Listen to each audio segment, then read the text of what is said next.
You'll notice after you've eaten any of these sweets that your tongue changes colour, and that's because the food colouring in here is so strong. So what I'm going to do is experiment with a way to liberate that food colouring using liquid for photographic effect.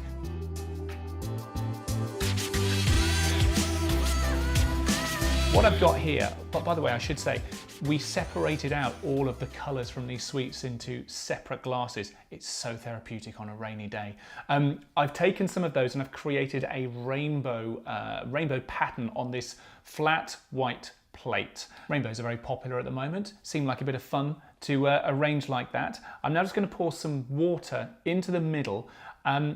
Not too much, probably just about halfway or so, not so they go floating around.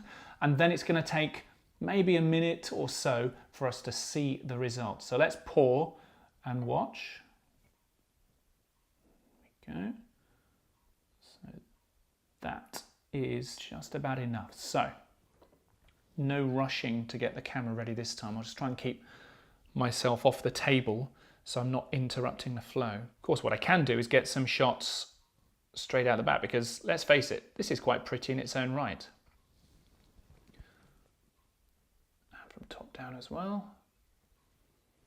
Love how these colours pop. And oh wow, straight away we're starting to see the colours run towards the middle of the plate. I think it's the reds and the purples that are going the fastest. And now you can see the greens coming through as well. This is amazing! The shot from the camera on top probably looks the best. Obviously look out for reflections. We've got a skylight just above where we're filming right now. But now we can see these dyes, these food colorings are just starting to run towards the middle of the plate. This is really good fun. I think the reds feel as though they're the most vibrant. Let's get in close as well and see if that gives us anything. Almost forget that these are sweets. This looks like a piece of haute cuisine, a lovely dessert from a posh restaurant or something. And what's really, really interesting is how the food colorings go in such straight lines, and now they're kind of met in the middle and the colors are just getting more intense, which I hope I'm capturing on the camera here.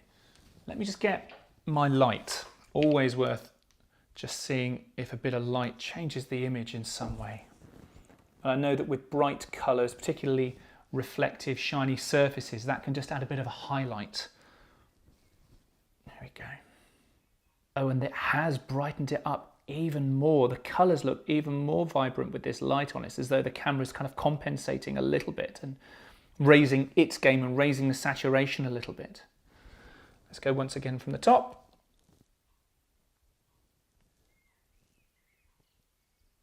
Again, the grid lines on the camera can really help you make sure that this is all nicely lined up.